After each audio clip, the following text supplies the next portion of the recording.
जय श्री राधे। आनंद आशुलिपि पत्र का अंक 4, प्रतिलेखन संख्या 31, गति 80 शब्द प्रति मिनट। प्रारंभ करें। मान्यवर, प्रत्येक नागरिक को रोजी रोटी, कपड़ा, मकान, शिक्षा, सुरक्षा, न्याय और सम्मान मिले, यह सुनिश्चित करना प्रत्येक राज्य की जिम्मेदारी है।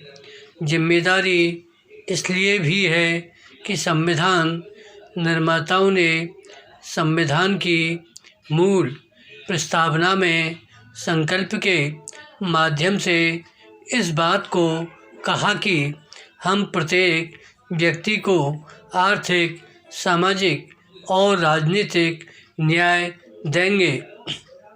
जब हम आर्थिक और सामाजिक न्याय की बात करते हैं तो निसंदेह रोजी रोटी, कपड़ा, मकान, शिक्षा, दवा, सुरक्षा, न्याय और सम्मान प्रत्येक नागरिक को मिलना ही चाहिए।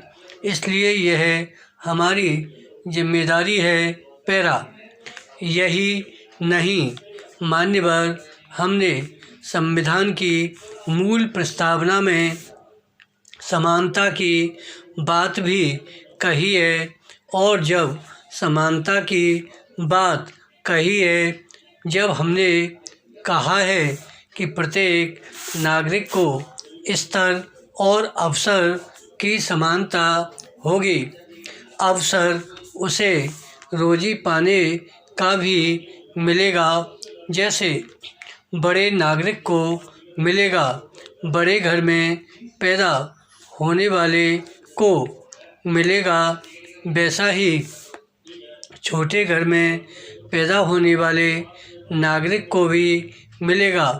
मान्यवर, यही नहीं, भारतीय संविधान की धारा 41 में काम के अधिकार के रूप में भी हमने इस बात को स्वीकार किया है, और भारतवर्ष का कोई भी राजनीतिक दल ऐसा नहीं है जो इन बातों को स्वीकार न करता हो, प्रचारित और प्रसारित न करता हो कि इस प्रकार की सुविधाएं प्रदान कराएंगे। विराम।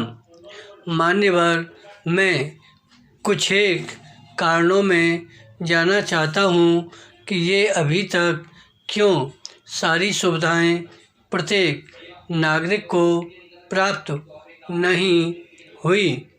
सबसे बड़ी चीज़ होती है राजनीतिक दलों की इच्छा शक्ति। विराम। पैरा। उपाध्यक्ष महोदय, मैं याद दिलाना चाहता हूँ कि पंडित जवाहरलाल नेहरू ने सार्वजनिक उपक्रमों का जब प्रारंभ किया तो उसके पीछे एक राजनीतिक इच्छा शक्ति थी कि इससे लोगों को काम मिलेगा। लेकिन आज मुझे दुख के साथ कहना पड़ता है कि उनके उत्तराधिकारियों ने उसको नज़रअंदाज कर दिया, तो आज यह परिस्थिति हो गई है। विराम। स्वर्गीय श्रीमती इंदिरा गांधी ने एक कैश प्रोग्राम चलाया था, बैंकों का राष्ट्रीयकरण किया और कहा कि बैंकों से गरीबों व बेरोजगारों को पैसा मिलेगा। विराम। वह वास्तव में मिलना भी शुरू हुआ। जो लोग बेरोजगार थे वे स्वतः रोजगार के लिए बैंकों से पैसा ले आते थे, लेकिन उस बैंकिंग सिस्टम को भी इन्होंने प्राइवेट और विदेशियों के हाथ में देकर इंदिरा गांधी के स्वप्न को भी धूमिल कर दिया। वह जो रोजगार के द्वार जो स्वतः रोजगार के थे वह समाप्त कर दिए गए। तीसरा प्रोग्राम स्वर्गीय संजय गांधी ने चलाया था।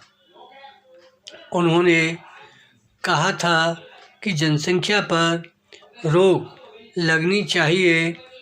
उपसभाध्यक्ष महोदय, इस काम को पूरा करने के लिए संजय गांधी का जीवित रहना बहुत बड़ा ज़रूरी था। हो सकता है कि वह जनसंख्या पर रोक लगाने वालों में एक बहुत बड़ा इंसान सिद्ध हो जाता। मुझे तो इस बात का पूरा विश्वास है। यही नहीं, संजय गांधी ने बेकार नौजवानों को इकट्ठा किया और उनके हाथ में फावड़े और तसले दे दिए और कहा कि सड़क बनाओ। धन्यवाद।